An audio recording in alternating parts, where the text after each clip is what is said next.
All right, guys, welcome back to the Run It Back podcast. This is going to be episode 4. We are now at the Bahrain Grand Prix. I am one of your hosts. My name is Joy. Wes, radio check, please. Run it back nation, this is Wes. How are we doing this week? Hey, how you been, man?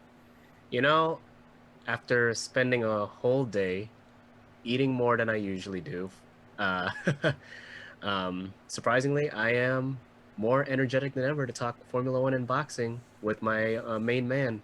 Hey, absolutely. And happy Thanksgiving to everyone that's listening out there. Okay, cool. So, yeah, man. So we're going back to Bahrain. Well, not back to Bahrain, but we're finally in Bahrain. This we're gonna have two race weeks for Bahrain. This is gonna be exciting. I actually like Bahrain. I love the track. I actually don't remember the name of the track, but yeah. Share like one of your fondest memories of the track of the Bahrain Grand Prix. Well, Joy, before I get into my fondest memory, it is called the Sakir International Circuit. There you go. There. I got you, Joy. Yeah. Thank you. Fondest memory. I'm relatively new to the Formula One game. So for those that have been paying attention, my Formula One experience is pretty spotty, but more consistent as of late. But my fondest memory is watching Leclerc having that hell of a weekend in 2019, only to have it taken away from a Ferrari failure. And that's when we started to see kind of Ferrari downturn a little bit. Right. They looked human, rather. Right. And of course, that was a Christmas gift to Lewis, Right. early Christmas gift, rather. And the biggest thing about that was that was the race where myself and pretty much everyone else that I lived with was watching with me, Mm. and they were trying to understand what was going on. Okay.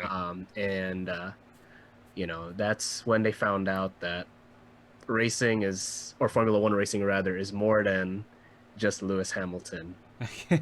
that's when I knew Formula One is just more than Lewis Hamilton. So that's my fondest memory of the Bahrain Grand Prix. How about you, Joy? Yeah, absolutely. So we actually kind of shared the same race. However, my memory about the Bahrain Grand Prix, of course, we're gonna share the same race, but yeah, like pretty much, it's the same race. It was like last year, but my fondest memory is more centered around my brother.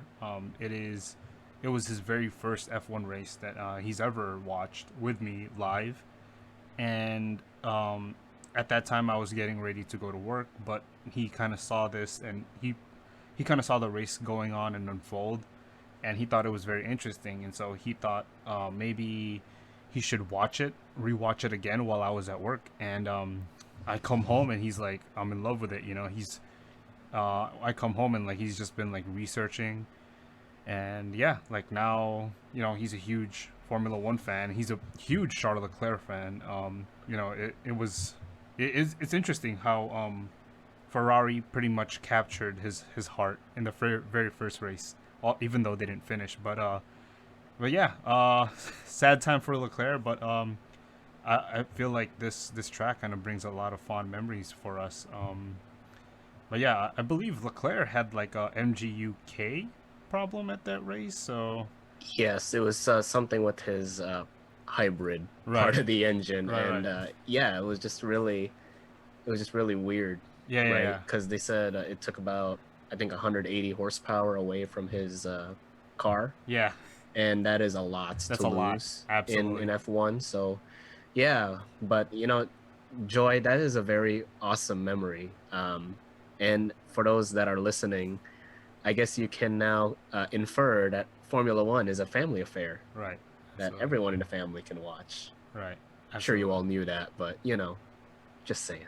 Yeah. It's definitely Formula One is a lot more fun with other people. You know, for a while I was just pretty much the only one in my family that watched Formula One, so no one really understood why I was up at 5 o'clock in the morning every Sunday. So or every Saturday and Sunday as well. But yeah, Let's move on to the Bulls and the Bears. So this is pretty much a segment where we pick the Bulls and the Bears. This has pretty much kind of a economics terminology, right? And so we're gonna pick the Bulls, which is pretty much the drivers that we think are gonna do well, and then the Bears that are the drivers that are not gonna do so well. Cool. Let's start with yours, Wes. Not to check you again, Joy, but I think you meant trading. Trading, trading. Soon everyone's gonna pick on me as the guy that always checks Joy. You're But hey, I don't mind. I don't mind. but anyway, yes, Bulls and Bears. Bulls are the ones to watch. Bears are the ones that are not to Yeah. watch. Bulls for me, Lewis Hamilton, Charles Leclerc, Sebastian Vettel. One Mercedes, two Ferraris. Why? Interesting. Defending champion, defending winner. Why not? It's his race to lose, if you ask me. Okay. And, on a high speed track, the car is so damn good. Right. Guy's got racecraft, bright lights. In Bahrain local time, it's prime time. When you're the best, you want to go out and show everyone why you're the best. Right. And that's why I have Lewis up there. Now I got the two Ferraris with him in Charles Leclerc and Sebastian Vettel. Why? Mattia Binotto is sitting out again.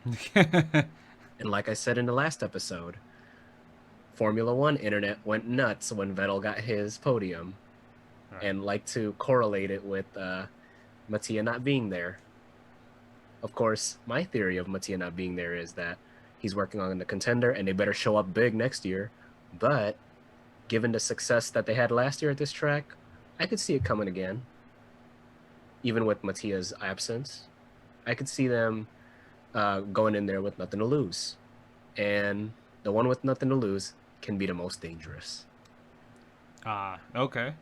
Okay, that's very interesting. So the way you have it, if Leclerc and Vettel take 2 and 3, I think they're actually going to take the lead into the best of the rest. That'll be interesting to see. To be honest with you, Joy, I have Leclerc in the podium, but I have Vettel on the outside looking in. Oh, So okay, P4, okay, P5. yeah. Okay, I'm sorry. Yeah, I keep thinking this is like a podium. I don't know. I'm very lost today, as you can tell. But yeah, let's move on with your Bears. My Bears, Valtteri Bottas, Esteban Ocon, Kevin Magnussen. One Mercedes, one Renault, one Haas. Why? Well, Bottas at this point now is under the acceptance of being out of the contention for the World Championship. Do I think he could kill it at practice? Perhaps. But does that matter at the end of the day? No. And, he might end up in the podium for all I know. Right. But he's shown again why he can't compete with Lewis. Right. And I don't think he did that well last year either in the Bahrain GP. Am I correct, Joy? Yeah, you are correct. They were about, I think, 5-10 seconds apart from each other, but still, that's a lot. Okay.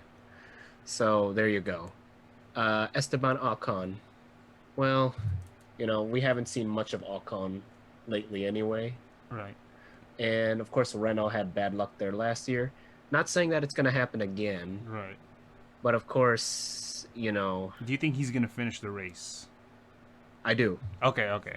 Good. Just I not do. just not in a good position. Not in a position to where Renault can defend that Best of the place that rest. they're at with McLaren and Okay. Racing Point. Okay. Of course, I feel like Ricciardo is going to carry Renault this week. Okay. And then, of course, Magnussen. Magnussen's probably my safest pick. Haas is a nobody this year. Right. And, granted, if you ask me, he's the better of the two drivers at Haas. But with their car and this being a power track, I don't see them doing anything special, even with the Ferrari unit in the back. Very interesting. Very interesting. I think you did hit a point on Bottas and Ocon. I think in terms of Magnussen, there's no way. I mean, the only way is up for Magnussen at this point. So So yeah, absolutely. So yeah, my bulls that I've chosen for this Bahrain Grand Prix week um, is going to be Verstappen, Ricardo, and Russell. Right. I think Verstappen is going to be strong again. I think he's probably going to be second. I don't expect Bottas to. I think Bottas will finish in third, but again, it's not going to be like a masterclass from Bottas. Um, and so yeah, I think Verstappen. Red Bull have gotten used to kind of just putting him out in a different strategy from the Mercedes. So if the Mercedes go into like softs in Q2, they're gonna have to stay with the softs throughout the first stint of the race. I think they're just gonna send Verstappen in the mediums just to kind of throw a change, throw throw some caution into the wind. I think Ricardo will do good. You hit on this a little bit, Wesley. Like Ricardo, you expect Ricardo to be carrying the Renault team. I think he's gonna continue to do it in this the race. I think maybe P5 is probably what he's gonna do best. But yeah, I don't think I think the Renaults they're quite strong this year, quite all around in the corners and in the straights. But we'll see. And George Russell, I always pick George Russell. I don't know. Maybe it's because I'm a huge believer of him, but maybe perhaps this is the week. He actually was quoted in an interview saying that Bahrain might be a wacky race. Like it might be a Hmm. very silly race where we might see some some strange finishes or strange results. But yeah, perhaps this is going to be Russell's time, right? The Mercedes engine, it's a power track, so you're definitely going to need that, especially for next week. So we'll see. And so for my Bears, I have Albon, Perez, and Giovinazzi. So why did I choose Albon? Well, I mean, I think that's pretty safe. I don't think he's gonna perform up to the level even at this stage of the season. I don't think. A lot of people said that Albon performed really well in Turkey. I think he did. He did perform well, but again, he had an opportunity to win the race, just couldn't capitalize on it. Spun as well. But yeah, Perez. I don't think. I just don't feel like he's gonna do well. I feel like whenever Perez does incredible, he kind of just right after that he kind of just goes back to just fighting in the midfield, just making sure that he's king in the midfield. And I think in this case Perez, to me to me does it seem like to me, but like Perez always gets tangled up in like the first lap with someone else, and it kind of ruins his race. So that's why I choose him. I feel like maybe he's gonna be a little bit more confident with the podium. He's gonna try to be a little bit more aggressive, trying to go on the inside. He'll probably make contact. Same goes for a lot of drivers that are on the grid. And Giovinazzi, I don't think he's gonna do particularly well this week. I do think he does really well on like the more straightforward tracks. I'm not saying the tracks with the most straights, but the more, it's not too complicated. Like Austria and Monza, that's where it seems like Giovinazzi seems to do his best. And I think perhaps the second layout of the Bahrain Grand Prix will suit him a little bit more. But yeah, I think the Bahrain Grand Prix, the first setup that we have it as of now in this weekend, I think it's going to be interesting. So, but I think Giovinazzi's going to struggle. So yeah, any thoughts, Wes? Um, no. Well, other than well, actually, I do. Okay. Perez, yeah, I think you're right. He always finds himself in a tangle with somebody. All right. Um, I mean, granted, it also could be because of grid position. All right. Absolutely. He looks like one of those drivers that would perform better if he was a little bit higher up in the Right. grid. Yeah, I agree. And yeah, he seems to find himself in situations where there's contact. Yeah. And yeah, same with the other two, Albon and Giovinazzi. I don't expect them to overwhelm anybody. Yeah. I think they're going to underwhelm. Okay. Of course, we can only pick three, right? Right. Right. So I've always felt that you hit it right on the head, Wes. I've always felt that Perez wasn't the strongest wheel to wheel racer. You know, he doesn't have that kind of that mentality or that instinct to race wheel to wheel like 2 inches. So yeah, I think that's where he struggles the most, to be honest. sure. I mean, yeah. And outside of that, I don't have anything else. Yeah. I think these are really good. Cool. Thank you for sharing. Yeah, and cool. Now let's move on to one of our other segments called Hot Laps. Right. This is where we're gonna share the latest F1 news and rumors. Uh, to be honest with you guys, there wasn't a lot of news and rumors this week. I actually thought that they were gonna announce at this week. They should have announced Schumacher or Mazepin at Haas, but they seem to be holding off on that a little bit more. They're probably gonna announce it at the end of the season at this point. But yeah, cool. Um, Wes, what is your hot lap? My hot lap is that Checo Perez wouldn't mind sitting out if no seat is available for next year. Hmm. So at this point, Sergio Perez only has one option, and that's Red Bull, Right. right? So, and knowing Red Bull is in a little bit of a rock and a hard place when it comes to deciding who their driver is going to be alongside Max for next year. Hmm. They could stick with Albon. They could go with someone like Checo Perez Right. or Nico Hulkenberg, or dilly dally around in their system, which seems to be broken right now. Yep. But if you ask me, I'm of the opinion that if Perez were to sit out for a year, it would not be good for F1. Okay. I don't think. I mean, granted, you can argue that, uh, with Vettel in his place and whoever's going to be at Red Bull, it's going to be just fine. But Yeah. it's it's just that what I'm trying to say is you're losing one good driver that is wrongfully out of the competition, Absolutely. and but at the same time, that could actually be the best thing for him. Yeah. It gives Absolutely. him time to perhaps reset, maybe focus on other opportunities in motorsport that he wants to pursue, Hmm. and maybe a more lucrative seat could open up um, In the future. in the future, Yeah. should Absolutely. he sit out a season.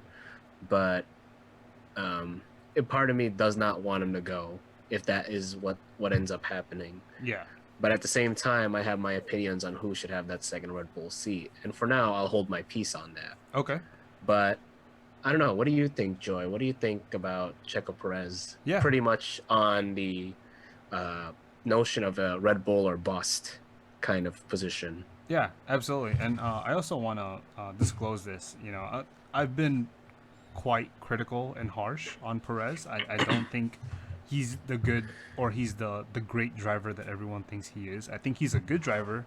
I think he's consistent, but I don't think he's in the top echelon of drivers. Um, I do agree that it will be sad to see him leave if there's no seat available for him next season.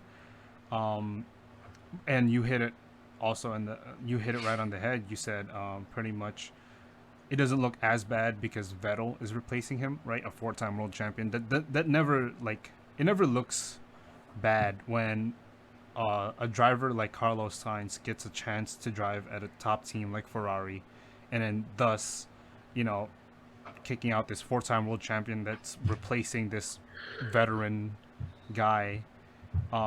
Yeah, it doesn't look good, but at the same time, or there's rumored to be Nikita Mazepin, who's gonna take a Haas seat. You know, not to be harsh on Nikita, but I don't think he's ready just yet. I thought Perez was gonna get that second Haas seat, and so yeah, it seems as though it is Red Bull or bust. I do believe that there are better options for Red Bull. I don't think that they should go with Perez. And yeah, I agree with you, Wes. I don't think Perez is the right guy for Red Bull, but yeah. Well, hold on, hold on. I just said I have my own opinions. I didn't outright say that Okay. Perez doesn't deserve a seat. So let me check you there again.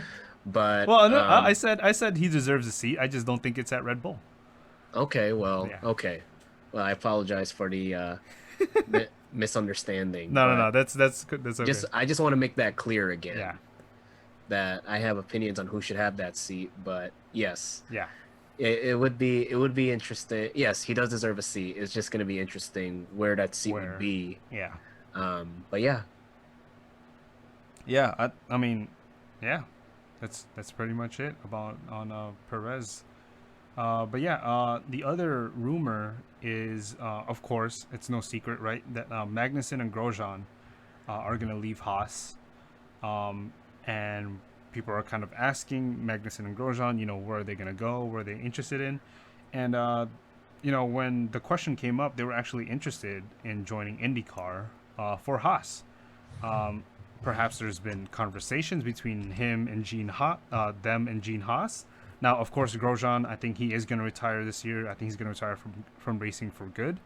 But today, there was a American channel. I forgot who it was. But yeah, they said that Magnussen is in talks with IMSA to join IMSA with Chip Ganassi, which is good. I think that'd be great. I would actually like to see Magnussen in an IndyCar, but any opportunities that any former Formula One driver gets, obviously, is great. We get to see how these Formula One drivers represent Formula One from other racing disciplines, and so yeah, I think IMSA is quite close to Formula One. Now it's not going to be an open wheel. I imagine it's going to be a little bit more tight packed, right? Like it's going to be more of an equal spec car racing. So yeah, I'm definitely excited to see if now. By the way, I just want to point out as well, like Magnussen has denied any of the claims yet. I think he's kind of just holding off on it for now. But I think he will go to America. He loves America. I think he's going to join IMSA or either IndyCar. that's real interesting, Joy, because yeah, it is going to be um, an interesting next step for the both of them, right? And it looks like they are going to take their talents over here to the United States. Um, I would argue that IMSA is more comparable to WEC, Right. but it'll be, I don't know. I can't really envision it yet, right? Mm-hmm. And I think that's just because they're still on the Formula One grid. Yeah. Uh, but I think that would be a good fit for either driver, whether that's IndyCar or IMSA, Mm. to do for them, especially if they want to stay active. Now, Grosjean looking to retire, you said? Yes. That's pretty interesting. Right. Granted, I think it wouldn't be a bad time I to don't think do it would. so. Yeah. But yeah, no, it really is crazy to see how far that they've come in Right. their motorsport Yeah. careers, and they've been a part of really special Formula One situations. So Grosjean, I think, was with Lotus, right? Right. Mm-hmm. And Magnussen has had the pleasure of being with McLaren. Yes. Um, More and on that. of course, it's really they've done a lot, and they're at the end of the day they're good drivers. They were good for the sport, Mm. despite especially with Grosjean, despite the crap that he gets pretty much this season. Yeah. But yeah, it's going to be real interesting the next couple weeks to see where they decide to go for their life after Formula One. Now, Wes, I don't know if you know, because I want to ask a question. Do you know which class Chip Ganassi is? Are they in the LMP class of the IMSA? They could be. I don't follow IMSA too much, to be Yeah, honest me with you. neither. Yeah, I just know that. Um, Yeah, there's an opportunity for them to join IMSA. yeah, I mean, I've only watched like a uh, few races, but Yeah. yeah, I, I mean, it's that Daytona It 500. it's it's a good competition, and of course Ganassi is a big racing name here Right. in America. Um, it is supposed to be DPI VR entry. Not Yeah, sure what that I'm not means, really but sure what that means either, but yeah. it looks like an LMP1 car based Okay. on what I'm researching here. Okay, so it's a prototype, definitely. Okay, cool. Yeah, So yeah, it probably won't be too different for Magnussen. It wouldn't be too much, I think, of a challenge. But yeah, I think that'll be interesting. I'll probably watch IMSA if he joins. Just to kind of see how he does there. for sure. Yeah, cool. So moving on. So we actually have this new kind of segment. It's gonna be a one-off, obviously. So it's gonna be the F1 draft, right? So in America, we have, you know, the NBA draft, the NFL draft. It's a huge thing, right? For these young athletes, pretty much starting in their careers. Um, you know, they get this opportunity to join a team that's struggling. Usually struggling. And so yeah, we wanted to go and create this F1 draft based on the F1 talent that there is right now. I guess it's more of a fantasy draft, right, Wes? And so yeah. By the way, this was inspired by Tomo F1. Go check out his YouTube channel. Yeah, no, it's really that concept is really cool. Given that we just had the NBA draft here in the States. I believe it was last Wednesday It or was, yeah, yes. last Wednesday. Mm-hmm. And yeah, there was a lot of flair in that draft too. So for our listeners who like basketball, of course, that's the draft that had Anthony Edwards, James Wiseman, and LaMelo Ball go top three in the draft. Right. So, yeah, it's gonna be cool to see how we do our Formula One draft. If Yeah. anything, it's kind of like the WWE draft. Have you heard about that, Joy? They I have. literally redraft the rosters every year Yeah, for yeah, yeah. WWE, Right. apparently. And yeah, it would be like that. And yes, fantasy draft, Fantasy draft. however you Yeah. wanna put it. But yeah, I am excited to do this with you, Joy. Okay. Great. Cool. So I will start off. By the way, so Williams will get the first pick of the draft, right? And so, by the way, we also took into account what teams need. Pretty much what teams need. Like, obviously, like if there was no constraints within this draft, you're obviously gonna go for the biggest talent, right? But that's not realistic. Formula One is a lot more complicated than that, so, right? So for Williams, round one for pick one goes to Sergio Perez, and here's why. Sergio Perez, like I said, he's a good driver. He's a consistent driver. He will drive the very limit of the car, right? He won't push the limits of the car, but also what sweetens the deal is that he has massive sponsors that back him up, and that is what Williams seems to really like nowadays. Drivers who have a lot of money, but Sergio is a little bit different. He's experienced, and he's got the money.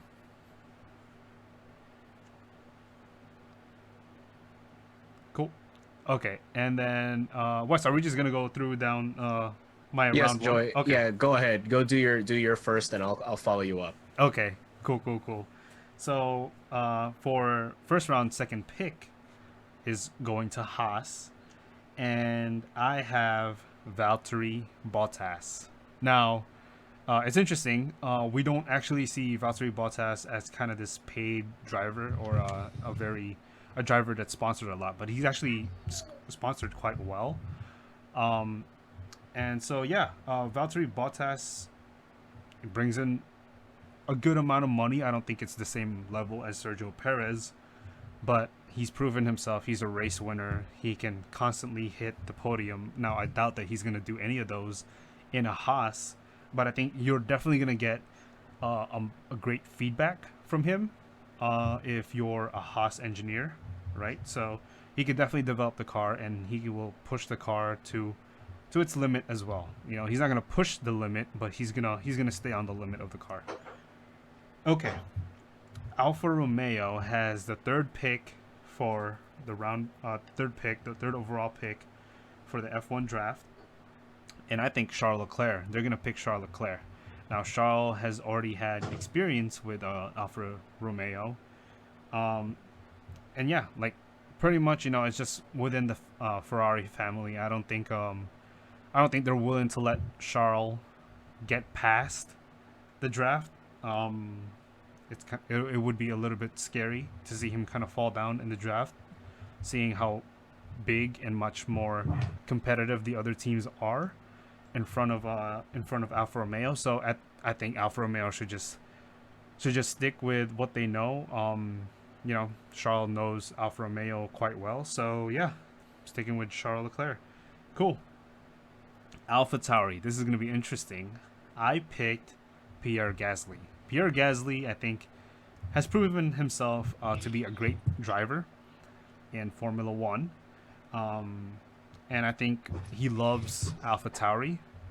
I think Alpha Tauri loves him.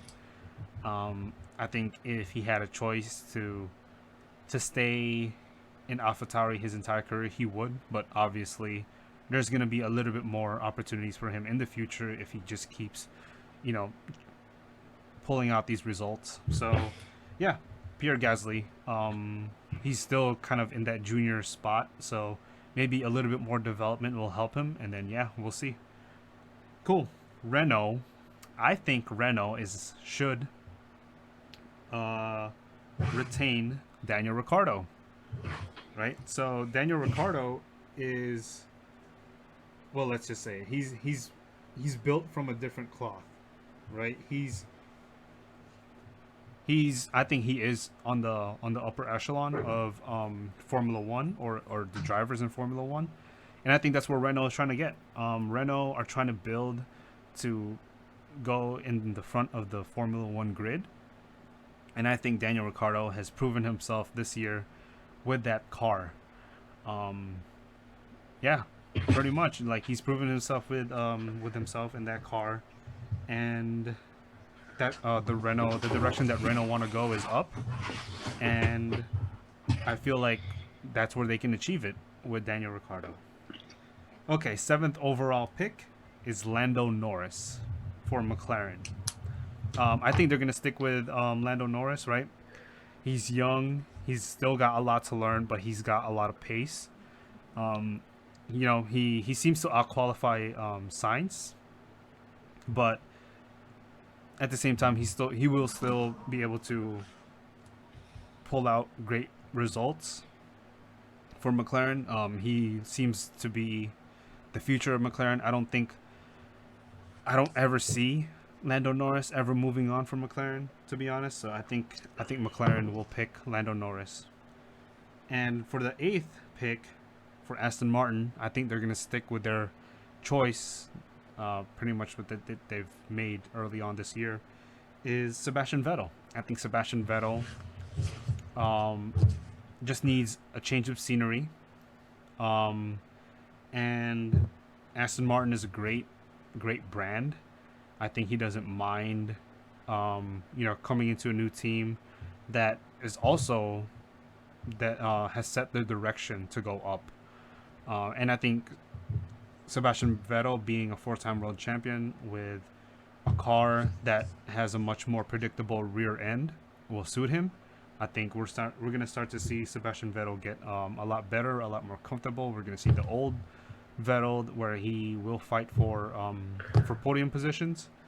But yeah, I think Aston Martin is just a good fit for him.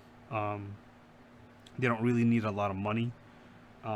They just need a lot of experience in the team, and that's why I picked Sebastian Vettel for Aston Martin.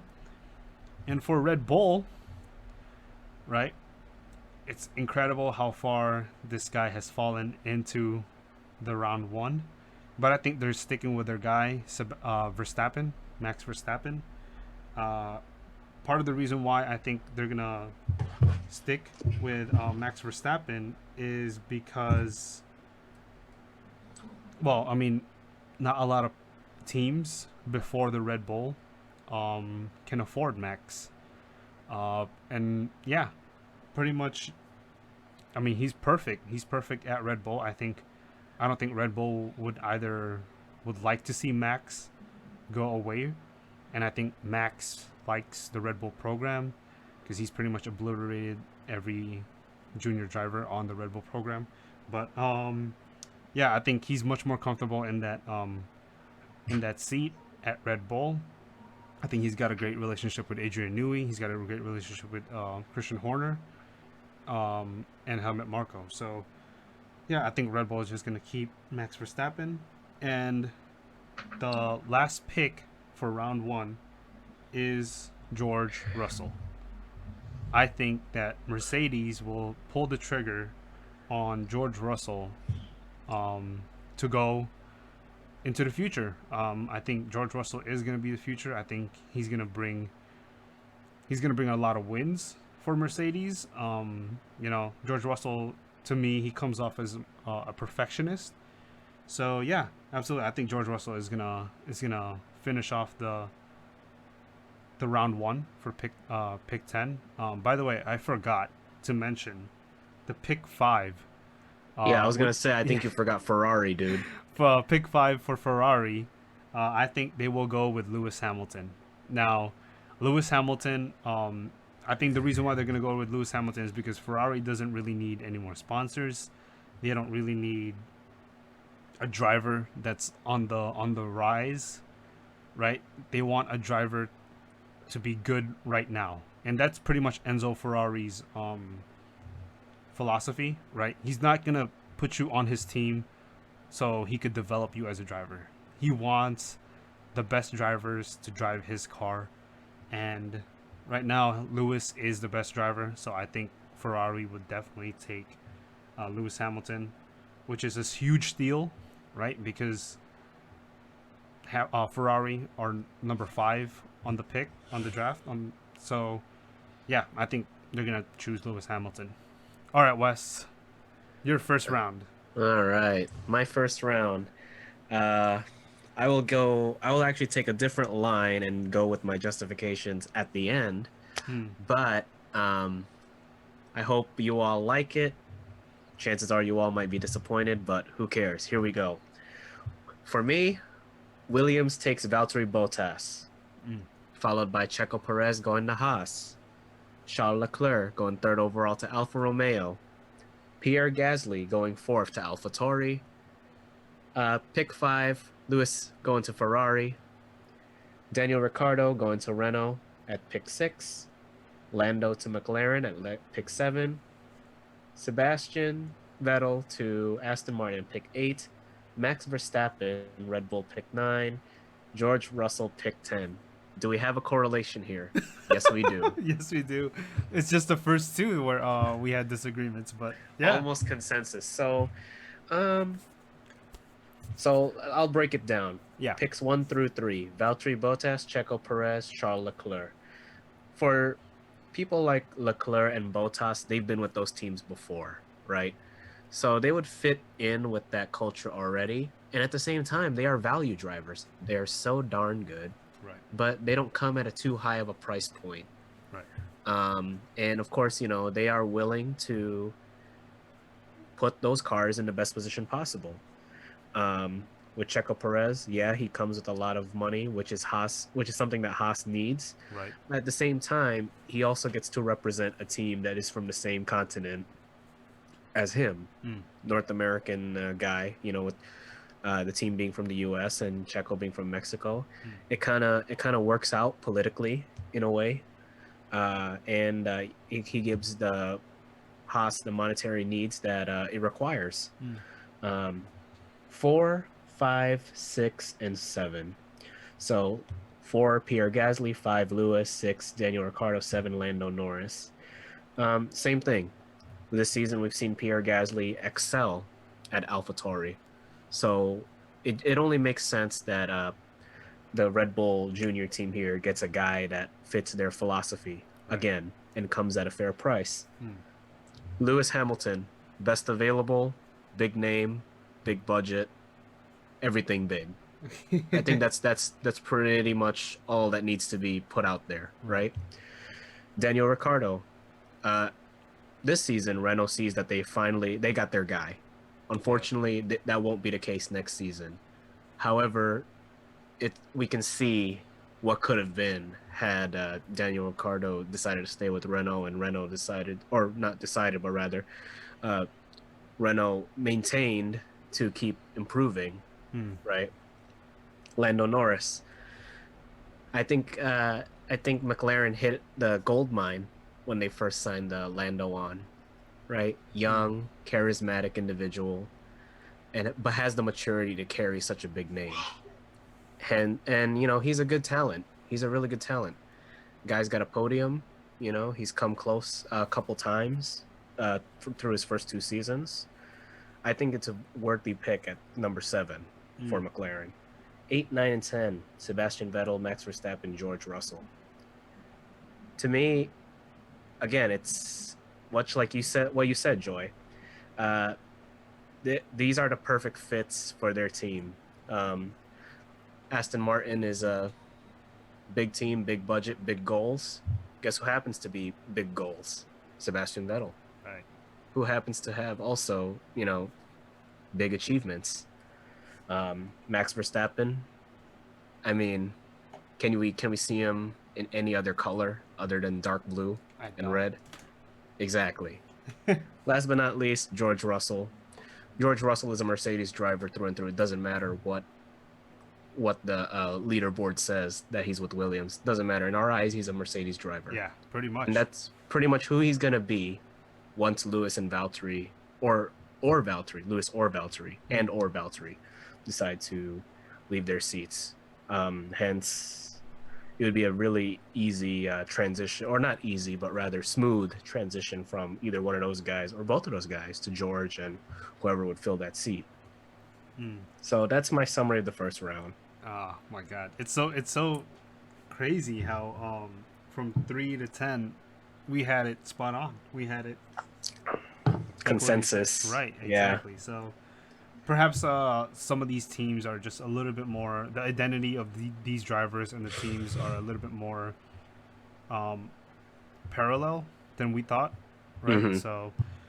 So yeah, I do think that the round two is where everything just kind of goes everywhere. It becomes crazy.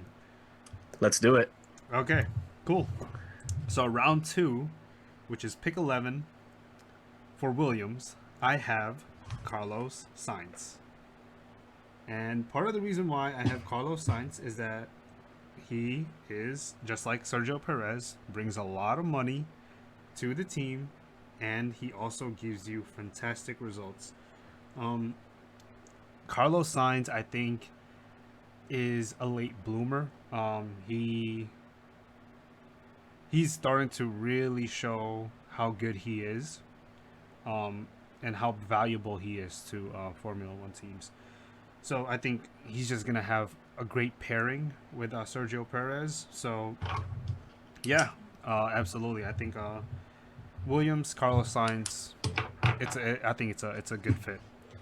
Haas, on the other hand, right? I think for the 12th pick in round two, it will go to Callum Ilott, right? So the very first Formula Two driver, um, that will get a Formula One seat is Callum Ilott, right? I think Callum has proved that he can race, right? He's a pretty good wheel to wheel racer, but he can also hold the lead, um, and he's pretty fast, right? And so yeah, I mean Haas is pretty much tied with Ferrari at this point. Um, Next season we think that Mick Schumacher is going to go to Haas. That's how much power Ferrari I think holds over Haas. So yeah, definitely. I think Kyle Allat will be the first Formula Two driver to be drafted by Haas. And pick 13. partnering. Oh, by the way, I think Callum Ilott would partner Valtteri Bottas quite well as well. But partnering Charles Leclerc and Alfa Romeo is Mick Schumacher, and I've been waiting for this since I've seen Leclerc go to Ferrari, which is weird. Because there seem to be two families within the Ferrari Junior Academy. It's the Leclercs and the Schumachers. So it'll be interesting. It'll be interesting to see Leclerc versus Mick, Charles versus Mick. Like I said, these two big families within the Ferrari DNA. I think at some point they will clash. But yeah, perhaps we would see it in Alfa Romeo seat in Alfa Romeo colors. But yeah, I like this pick. I think they're gonna get along. Charles is very hard to kind of disagree with, but I think it's very interesting. Okay, P4 or not P4, 14 for me, partnering Pierre Gasly at AlphaTauri is Yuki Tsunoda. So 3 straight Formula 2 drivers, straight out the bat. I think Yuki has pretty much he's proven himself to be worthy of a Formula 1 seat. Um, I think he definitely deserves a shot. I don't think AlphaTauri will keep Kvyat or Albon if if we do get into this fantasy draft. But yeah, I think Yuki and Pierre. I don't know if they know each other, but I don't think they're gonna have any problems with each other. I think it's gonna be a good pairing. Again, it's kind of the guy that's defending his team, his junior seat, versus the guy that wants to prove that he has what it takes to make it to Formula One. Not a lot of Japanese drivers get this chance to prove themselves, and I think Yuki will definitely cherish this opportunity. So yeah, absolutely. Pick 14, Yuki Tsunoda. Pick 15 at Ferrari, partnering Lewis Hamilton.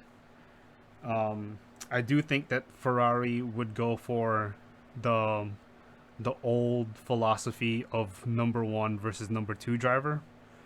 And I think Ferrari has already seen how good of a number two driver this guy is. And I think that is Kimi Raikkonen. I think Kimi would be a fantastic number two driver for Lewis Hamilton. I think Kimi is still fast. He still enjoys Formula One, which is the most important thing. Um, but yeah, Ferrari. He's already been with Ferrari. He's already won with Ferrari.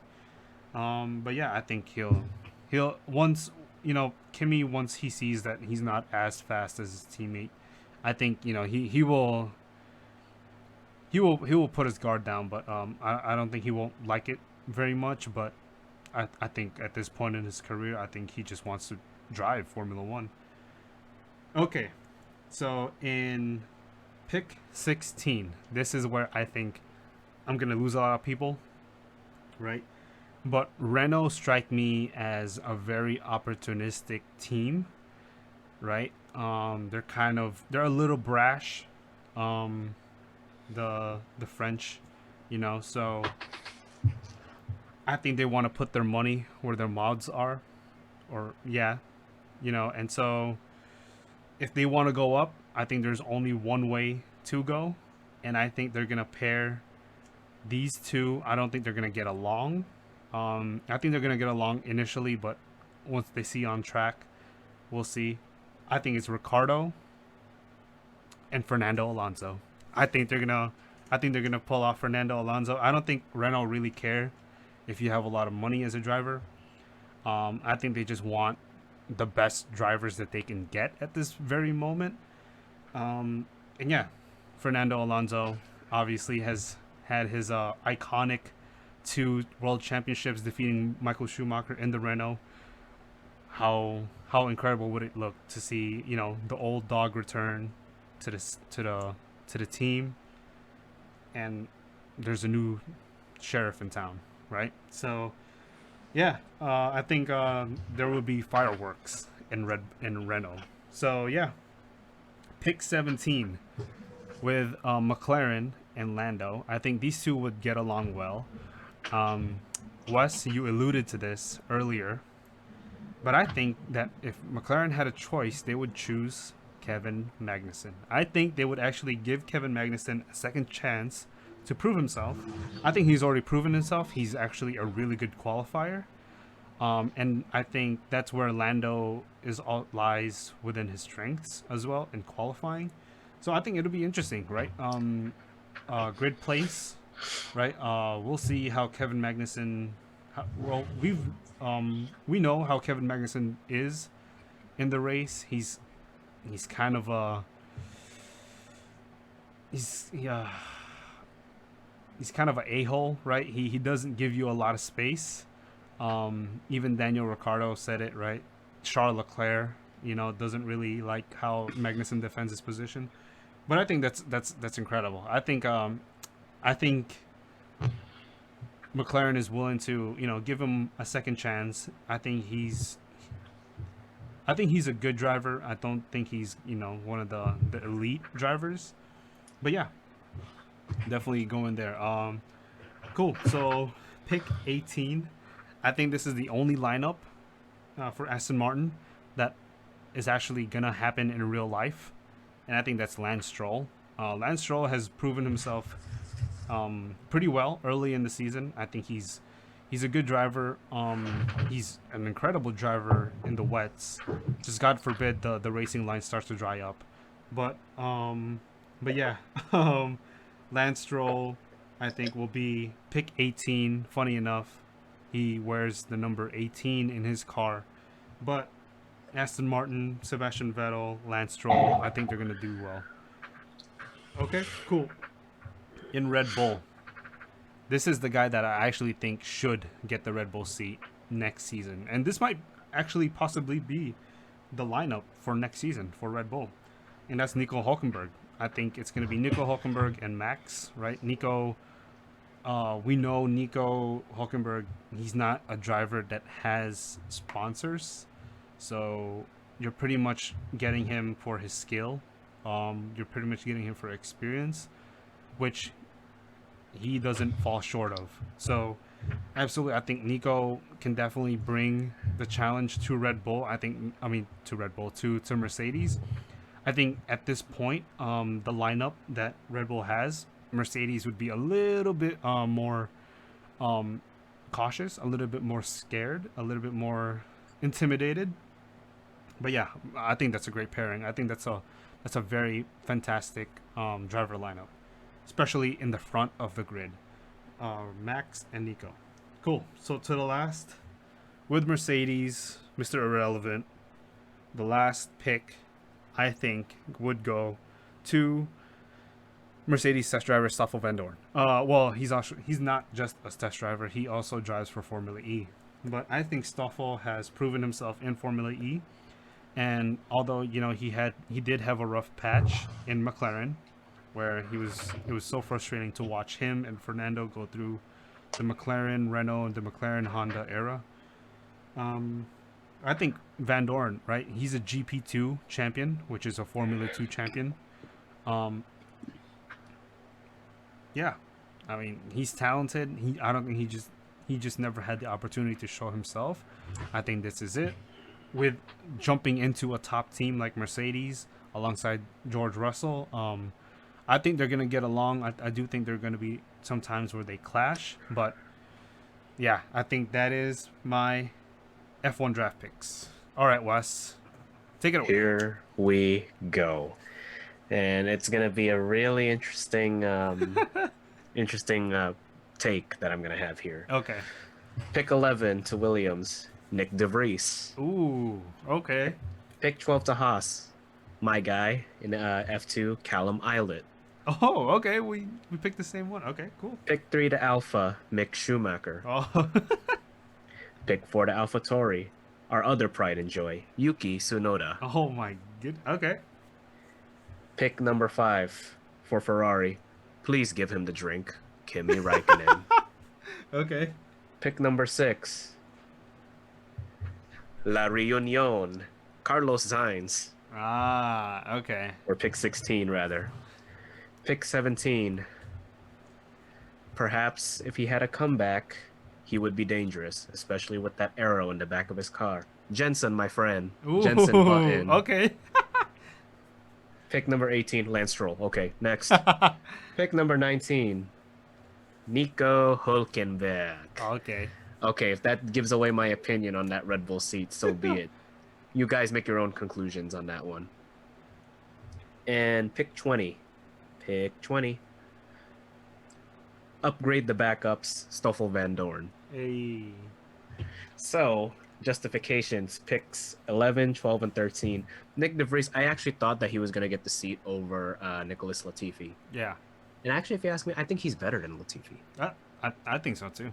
I believe he And, is. I think Valtteri he looks like the teaching type, so he'd be more than happy to teach a young guy like DeVries how to get around in Formula One. And I think with the new investment group, they would be able to give those two guys a pretty decent car to work with, as did Valtteri when he was at Williams, right? Right. Okay, number two, Eilert. Like I said earlier, Eilert is my guy. I mean, I thought he was going to go to Haas at first, but of course, with him being a Ferrari driver, uh, I think he's pretty much plug and play with either Haas or Ferrari. But this is a fantasy draft after all, so I'm going to stick with my fantasies, okay? Mick Schumacher at Alpha. Of course, people like to tag Alpha as like the stepping stone to Ferrari, or I guess let's step a little closer to Ferrari. And yeah, I can't imagine next season without a Schumacher on the grid, Right. right? Right. And I think him and Eilert have shown that they look ready to Right. take on Formula One. Same with Yuki Tsunoda with AlphaTauri. Of course, it'd be very rare to see a GP2 guy go to Red Bull right away. Hence, you go to the junior team and AlphaTauri. I don't see Albon coming back. I don't see Kvyat coming back, much like to what you alluded to earlier, Joy. Right. And I think he could be the next best thing out of Asia. Number 5, that's pretty self-explanatory, Kimi Räikkönen. Like I said with Lewis, big names, big team, go big, everything big, right? Right. Number 6 or 16 with Carlos Sainz. Carlos Sainz was actually pretty decent at Renault. Yeah. I think a lot of people forget that. Yeah, they do. And imagine how good he would be with the Renault that's going out there right now. Right. What do you think, Joy? Tell me. I think he'd be right there next to Ricardo. Oh, there you go. See, hence I have him slipping all the way to the 16th pick, but I think it's a good gift for Renault. 17, Jensen, my friend. Come out of retirement. I'm really convinced that Jensen actually is good. And I remember watching somewhere that one of the stranger takes that this one guy had, F1 writer, I forgot his names, and I apologize. But he thought that maybe just maybe Jensen Button would come back. And God, I would love that. Jensen is my favorite driver, so I don't know if Formula One has a Hall of Fame, so please forgive me, Run It Back Nation, but Jensen would be a Hall of Famer. absolutely first ballot. And yeah, and of course people recognize him for, of course, if you go dig deeper with the BAR, The but Honda route. yeah, but of course, he was in McLaren, and of course, if you all are into cartoons, McLaren tuned. Jensen Button, right? And the funny thing is, I have an aunt who lives in England, and when I told her that I like Formula One, she asked me if I like Jensen. Yeah. So I was like, Jensen. so to her, Lewis is not there yet. Please come out of retirement. But yes, please come out of retirement, my friend, and don't piss in any seats. Number 8. Should I talk about pick 18? I'm just kidding. I will. I don't think Jerome Stroll would like it if nobody selects it, if his son went undrafted. Oh, you mean Lawrence Stroll? Or I mean, I'm sorry, yeah, Lawrence Stroll. I wouldn't think he'd like it if his son went undrafted, right? Right. So that's like LeVar Ball yelling at somebody. But at this case, LeVar Ball would draft his own son. Yeah, and number one overall Number on one top of overall. that. But all jokes aside, I'm sorry, Lawrence Stroll. But yeah, of course, at the same time, you should be happy because your son's drafted. Right. Uh, Number nine, Nico Hulkenberg.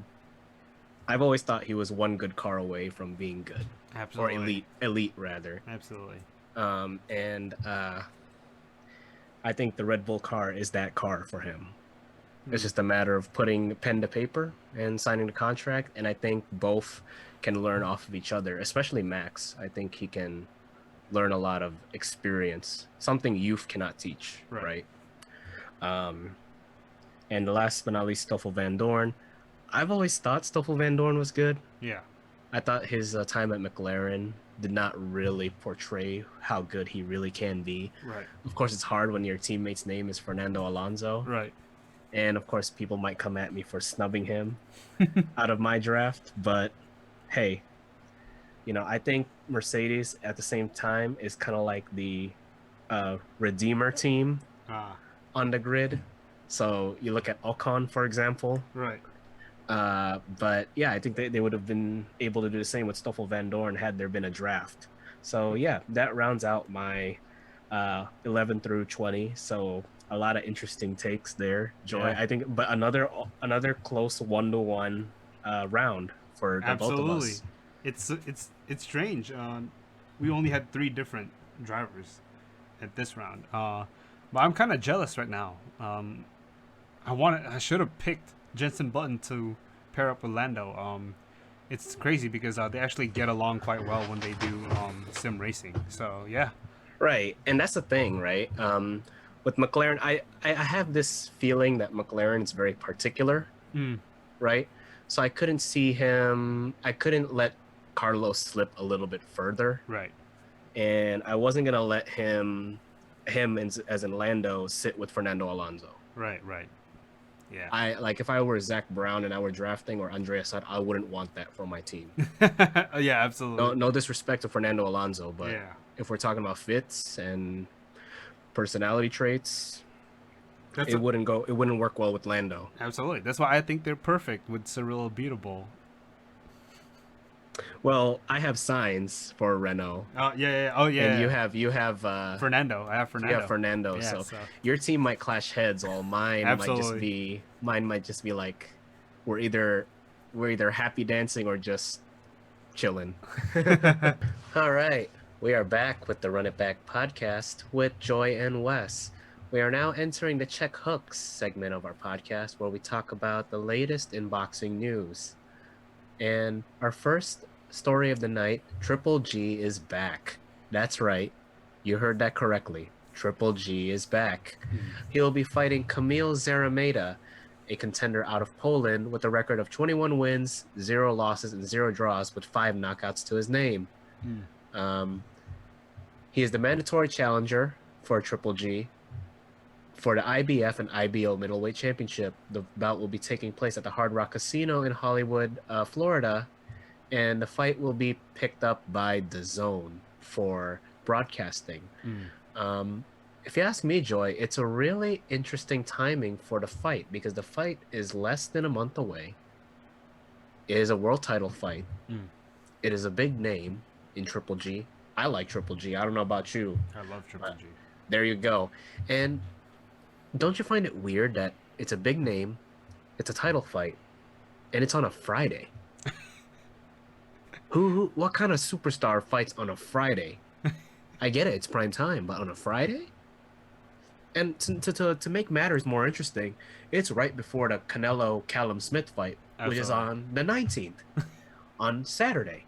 So, what's going on here? Are we trying to create some kind of build-up for a rematch, or maybe it was just some last-minute scrum to get all Mm. the details finalized? That I don't know, but it's really interesting, don't you think, on the date of this fight Yeah. and the I think implications on it?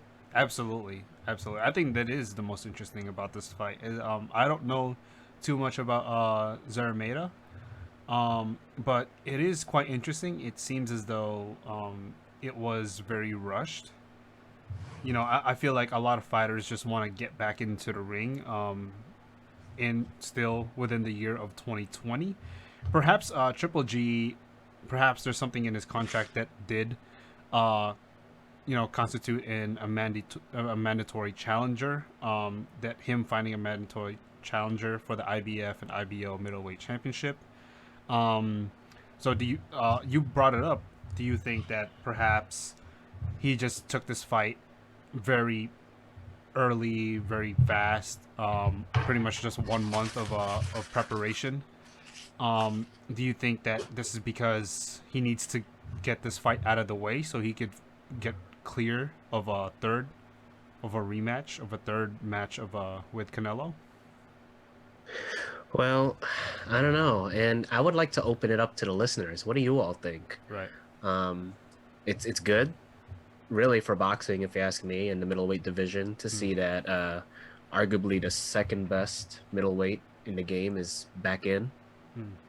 And of course, they could be on a crash course to fight again. And by they, I mean Canelo and Triple G.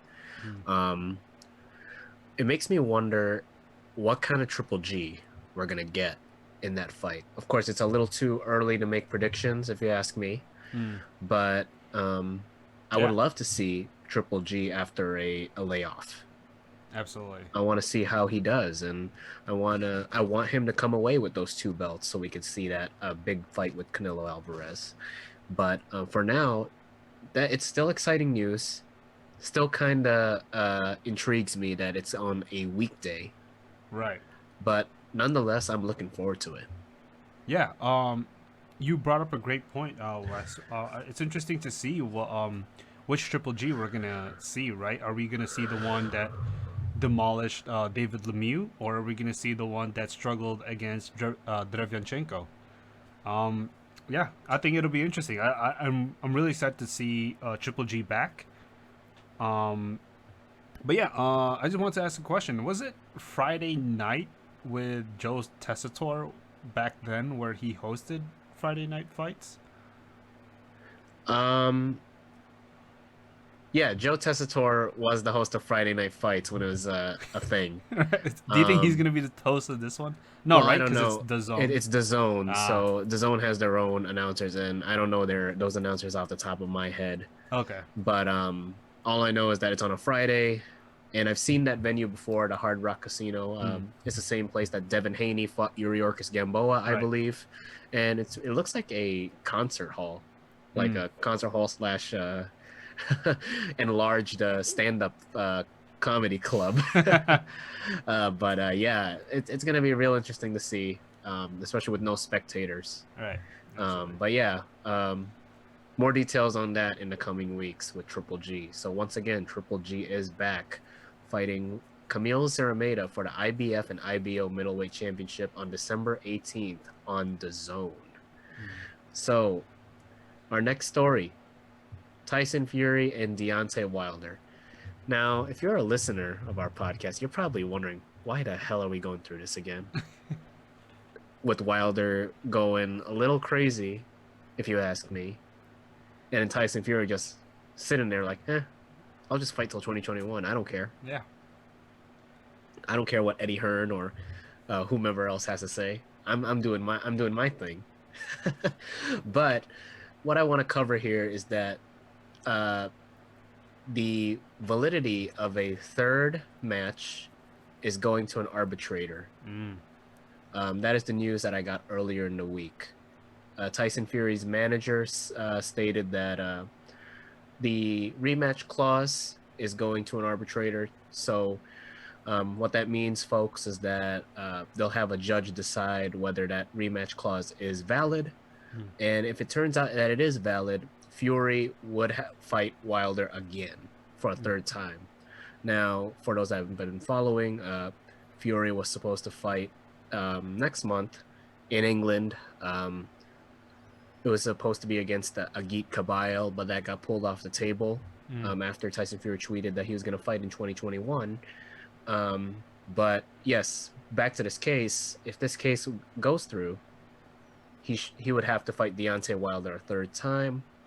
But if it turns out that the clause is invalid, Fury can go on and fight whomever, whether that's with Cabile again or Mm. Anthony Joshua, or some other heavyweight that he wants to see in the ring. But yeah, I know we're not particularly legal experts per se, but Right. what do you think about this, Joy? Yeah, absolutely. I think it's interesting, right? Like there always seems to be like two sides of the story where Wilder starts to pretty much make up a lot of the excuses that he's been making why he lost, which pretty much prolongs this wait for this rematch, right? And then Tyson Fury is just kind of just chilling, trying to see who he could fight next. But he's definitely gonna fight next year. And you brought up this great point, right? Like if it does go to the arbitrator, and Fury will have to fight Wilder. I mean, when is it going to be, right? Like, is it going to be in the middle of 22-21? Is it going to be in the summer? Or is it going to be fairly, fairly soon, like maybe February, if the arbitrator does decide that rules that there should be a rematch? And other than that, who does Fury, if the arbitrator deems that it's not necessary, that the rematch isn't necessary, should who is Fury gonna fight? I think there's a lot of suitors out there, and then who will Wilder fight? Yeah. Uh, and before I get into my little spiel, Frank Warren, that's Tyson Fury's manager, Hmm. Frank Warren. So Frank Warren reported that the case will go to an arbitrator. But yes, I think it's a lot of suitors for both gentlemen, both fighters. Hmm. Of course, for me, Tyson should go on and fight AJ Hmm. to see who the top dog is in the welterweight, heavyweight division. Um, and for Deontay Wilder, That there's will be also that'll be a fight I want to watch. oh, absolutely. I think that's the fight the whole world would Oh, want to watch. right, right. Um, and of course, for Deontay Wilder, there's a lot of options on the table. Hmm. There's Andy Ruiz. Andy Ruiz. There's um, Daniel Dubois, Right. right? And he's fighting Joe Joyce, Daniel Dubois. Hmm. And of course, there's also Joe Joyce. There's also why not try it again with Luis Ortiz? See if Luis Ortiz can crack the puzzle. Dillian White. Dillian White, Derek Chisora, Usyk, right? Right. There's a lot of options out there. And those guys could also fight Tyson Fury too, if it is in the cards. Hmm. But yeah, that's where we're at with the Deontay Wilder versus Tyson Fury feud. Hmm. It'll be interesting to see where that goes. Now, I've been meaning to ask you, Wes, if it doesn't go through, if the arbitrator does deem that there is no rematch that should take place, and let's say Tyson Fury doesn't fight AJ, do you think that AJ should fight Deontay Wilder? I don't see why not. Right, absolutely. So, I mean, that would be a second fight, probably my second fight that I want to see. There's so many fights that I want to see, but I actually like the idea of like Ruiz versus Wilder. Right? They're quite different. They both have power. It seems as though Ruiz has faster hands. He's more of a combination volume puncher. Wilder, you can never count him out with his right hand, his power shot. So I think that would be a lot closer than people think. I always allude to Luis Ortiz versus Wilder. So I mean Luis Ortiz, right? But I don't think he'll have a third fight with Wilder. But I would like to see Luis Ortiz kind of have that shot too. Oh, With for not sure. with Wilder, but like with AJ or maybe even Tyson. Oh, for sure. It's a really interesting class, the heavyweight division is. Right. And we just got to wait and see how things shake out. But of course, as a reminder, the big fight or the biggest fight in the heavyweight division right now is going to be Anthony Joshua versus Tyson. Kurbat Pulev. Pulev. Yes, and that is in December as well. Mm. I believe it's the 12th, December 12th. Mm. And yeah, I am real excited for that one. I hope you are too, Joy.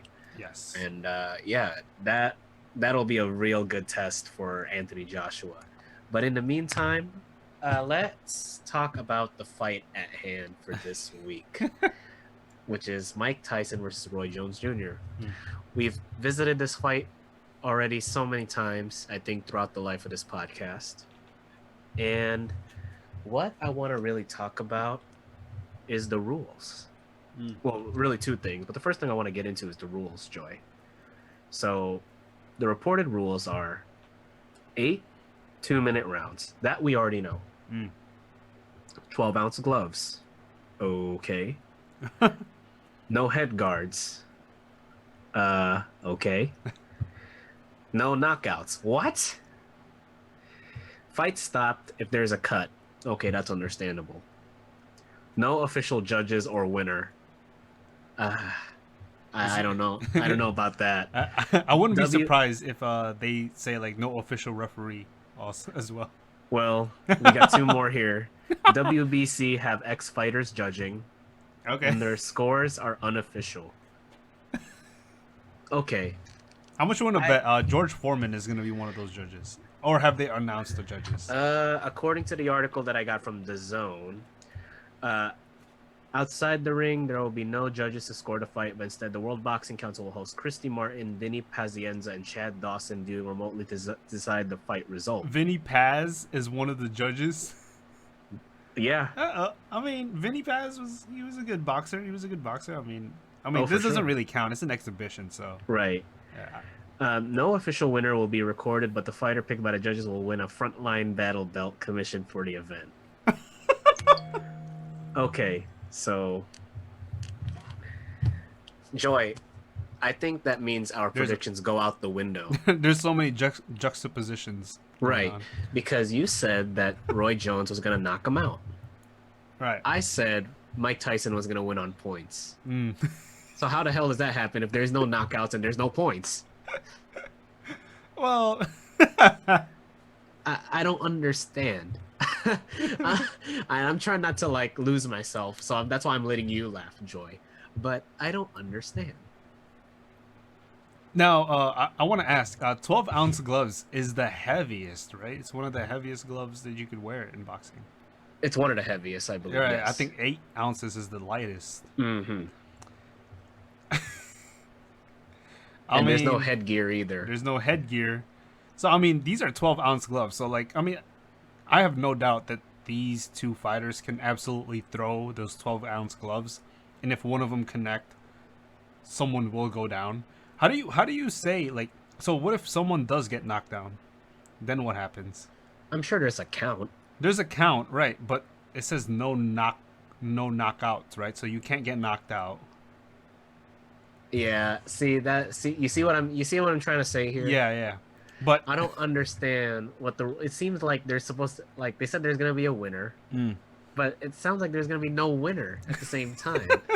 So what I'm trying to decide is, like, do we just, like I say, or like I've said in past podcasts, do we just watch it with a objective lens?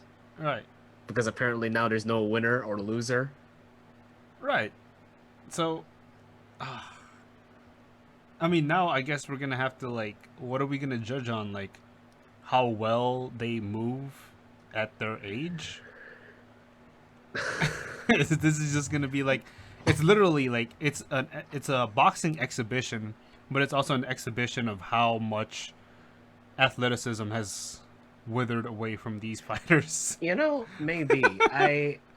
For whatever reason, I am still kind of stunned, no pun intended, stunned by the rules of this fight that it's like, because we're so used, when it comes to boxing, we're so used to picking around who's going to win and how they're going to win. Right? Right. And here, it's not letting us do either one of these. those things. One of these. So Yet, Christy Martin, Vinny Paz, and the other guy Or get a chance to determine that. to determine who they think they win. What? So Wait, what? what? Well, okay. Okay. I understand that it's not gonna be an official fight where it's not gonna be counted towards the records. I get that. Like it's an exhibition, but you're gonna put a rule that says you can't get knocked out, but you're not gonna give these guys headgear. I mean, I don't know about you guys. I personally would have preferred if it was just normal boxing rules, but they get to wear headgear. Right. I get And that. well, what I was seeing in that article is that both fighters refused headgear. Uh, Yet, yeah, but but if you in the event of a cut, the fight stops. the fight stops, and then the scores are unofficial anyway. It So, doesn't really matter because in the first round they're gonna have an accidental headbutt, and then it's gonna be a no contest somehow. yeah. Well, I want to open this up to the listeners. What do you all think about these rules? Do you think it's complete crap? Do you think it's fair, given that uh, Roy Jones is in his 50s and Tyson is in his what? Late 50s. 50s He's in as 50s. well? Yeah, he's in his mid 50s, I think. Oh, okay. So, Still, like, I mean, okay, I get it. Like, nobody wants to see any of these guys get hurt because these guys are legend. sure. And at this rate, at this age, I do understand. Like, if they do get hit with something crisp, they may not be the same after. But then let's just let's give them headgear. Let's give them protection. I don't care if it's a sparring, as long as it's in the spirit of competition. I don't know. It'll be interesting to watch this fight. I guess we could make our predictions on how it stopped, because I personally don't think this is gonna go full. I actually think that someone's just gonna. Can they throw in the towel at least? I didn't see anything against that, so I guess so. Okay. I think the fight will stop prematurely. Not prematurely, but before the final round for some reason that's not listed below. Okay. And I think I will change my prediction to yeah, a stoppage as well, because something odd is going to happen. Or maybe it's become WWE. There's something that they're hiding from us. Just kidding. But another request that I have for the listeners: how would you change the rules? Hmm. And maybe, I guess, Joy, if you want to back and forth with me on that too. I know you talked about giving them headgear, Hmm. which I'm full agreement with. But what Hmm. else would you want to propose? Um, Maybe even longer time in between rounds, because I mean these guys aren't in their prime. I would probably give them at least 3 minutes to rest, not just they only get 1 minute, right? Yeah, Of quarter. regulation is 1 minute. I Yeah. would give them at least like 2.5 or 3. Though I mean, I thought these were just gonna be the rules that they're gonna like. We understand that these guys aren't gonna be. They're not in their prime. They are 50 years old, and we do want to protect them, right? So I thought I would have been fine with a sparring session kind of type fight. You know, none of these guys are gonna get hurt, but I will kind of get to see the spectacle that is Tyson versus Jones. Right. Uh, yeah. I don't know about the breaks because you want to keep it as pure as possible, Okay. right? But I do want to say, put a winner and loser. Right. Make the scores official. So Okay. what? It's not going to go on their record anyway. Hmm. I mean, I get okay. Maybe that's what they meant by unofficial, right? Right, It's not right. going to go on their record, but Hmm. at least Get real judges. get judges, and if there is a knockout, so be it. Right. Even if it's technical. Right. Uh, anyway, Tyson versus Jones, November 28th, on pay-per-view, presented by Triller. So for those Are that is each fighter's is one of their hands tied behind their backs as well? In this we just fight? gotta wait, we just gotta wait and see, Joy. But anyway, Tyson versus Jones Jr. This Saturday, November 28th, on pay-per-view, sponsored by Triller. So Hey. yeah, looking forward to it. Another thing I wanted to touch on again with that card is the one of the undercard fights. Hmm. So for all the basketball fans out there, you all probably have heard of the name Nate Robinson, Hmm. My 5'9" favorite ball. guy. Really? No, no, no, no, not really. Anyway, 5'9" guy, known for winning the dunk contest. The guy can really jump. The guy's athletic too. The Hmm. guy played football, American football, and basketball when he was in college. Did you know that, Joy? I did, yeah. Yeah. Mm-hmm. But yeah, the guy's a freak of an athlete despite his stature. And he's fighting against Jake Paul. And for those that watch boxing, that name might be familiar. The Paul brothers, the YouTube brothers that do a lot of rather controversial things, and that's just a nice way to put it Mm. on YouTube.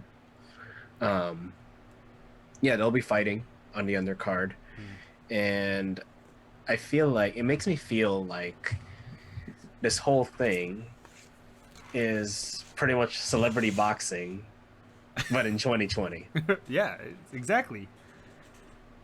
And I don't know what to think of it. I've never seen either one of the Paul brothers box before. Me neither. I didn't even see the big deal that DAZN made out of both of them, the Paul brothers, before with KSI and KSI's brother. And yeah, like all I know is that all of a sudden they want to start fighting, and one of them wants to fight Floyd. So Yeah, I don't even know who it is either. and yeah, and like I said, they make a lot of YouTube videos, Mm. borderline controversial YouTube videos. Mm. And yeah, and then of course there's Nate Robinson, a basketball player who's looking to box, and I think for starters there's going to be a height difference, and there's going to be A weight difference as well. a weight right? difference, and a pretty much an athleticism difference. Right. But I don't know. I I don't want to put a prediction on this fight because I'm stunned. Again, no pun intended. I'm stunned at how this card is set up. And they like pretty much set everything up too. They're like gonna have all these rap stars, and Neo is gonna be singing the national anthem. Oh my god. So they got this all planned out. It's probably the first boxing card I've seen where everything from top to bottom is lined up correct, or not correctly, but rather lined up very organized. Oh man. What's just off the top of your head, who was the most like frustrating boxer that you've watched? Like he has so much potential, yet he doesn't, you know, he doesn't take advantage of it. Who's like that boxer for you? Oh, this one's pretty easy for me. Okay. Julio Cesar Chavez Jr. Oh, perfect, dude. I was about to say the same. Okay, so we both agree that Julio Cesar Chavez Jr. has like so much potential, yet a lot of times he seems like he's just standing there to get hit. Well, not only that, he also got his legal troubles, which Right. No, but I'm kind of saying messed him up. just inside the ring. Oh, for sure. Right. He's quite a frustrating guy. I mean, to watch, boxer to watch. He has the length, he has the size, he has the height. But where I'm going with this is that multiply that by 10, and that's pretty much the boxing fight that we're gonna see between Robinson and Paul. Right? Like these guys aren't boxers. These guys aren't trained boxers. Oh man, I don't know. I could just imagine them like swinging pretty wild, having their hands down, their guard down, just bad boxing fundamentals all around. And I don't know. It's I guess this is what kids want to see nowadays. I I don't know. You can thank them and like the Zone for making that actually exist, right? Well, in this case, it's Triller, but you can thank the Zone for getting that idea to start in the first place, and the YouTubers themselves to think that boxing each other is gonna figure out which one of them is the better YouTuber, right? Right. But yeah, I mean, a part of me might want to go back and see the full fight replays that the Zone has for the Paul brothers, Mm. just to see if that that notion is true, that maybe their style is more like a street fight, or Right. like a Yeah. schoolyard I fight mean, almost. that's how I'm imagining it. I'd rather see.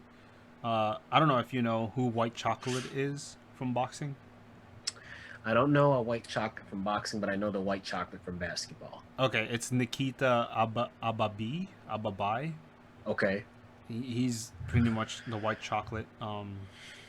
He's one of those boxers that are coming up that should be getting their shot soon.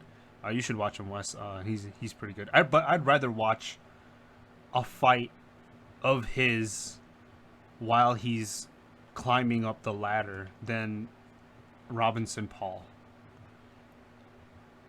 And it baffles me that one of these Paul brothers wants to fight Floyd. Yeah. Yeah. I mean, I think in this modern era of the fight game, anyone would want to fight anyone, Hmm. right?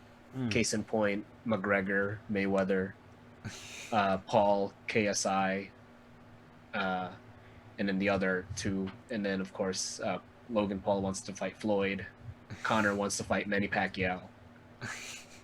But I think Next that's thing you know, yeah. an election is going to be determined that way. By a boxing match. Yeah, yeah. But only Tyson Jones rules.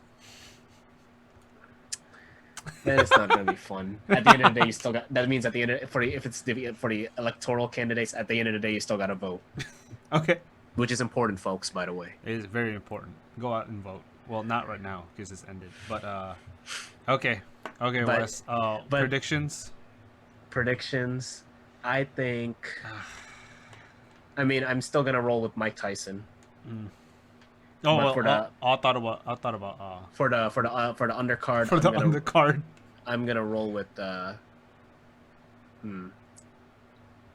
I mean, I don't like guys that do outlandish things on YouTube. So I'm gonna Yeah. go with Nate Robinson. I hope it's Nate Robinson. You remember that dream once in boxing where people wish that middleweights would fight heavyweights. Mhm. I think they're just trying to fulfill this kind of dream that was outdated. I mean, oh my gosh, like I don't know, but I'll probably, I mean, I'm gonna be forced to watch it because I want to see the Tyson versus Jones. I want to see how it pans out. Robinson Paul, I don't know, Is there any other undercards? Please tell me there's like official undercards to this match. Sure. Let me search that up for you while we are talking about it. Um, I know there's more than that than those two. Right. I can tell you that much. No. Okay. No. To the people that are listening, I mean, I will say that boxing does have a history of rigged fights before that were atrocious to watch. Right. Some fighters that were paid off to take a knockout. Right. We've seen politicians fight in the ring, and then they mysteriously knock out their opponents. Like, this is pretty much boxing. It's political. But I don't know. I don't know what to call this fight. I don't know what. All right, you ready? Yes. So besides Tyson and Jones Jr. and Jake Paul versus Nate Robinson, we got Badu Jack versus Blake McKernan. Okay. Are those official boxers? I think Badu Jack is. I don't know who Blake McKernan is. Okay. But Badu Jack is 22 wins, 3 losses, 3 draws, 13 knockouts. Blake McKernan has 13 wins, 0 losses, 6 knockouts. Okay, that's not bad. That's not. I will watch that. I will enjoy that fight. And then the other fight is Vidal Riley, 4 wins, 0 losses, 2 knockouts, Mm-hmm.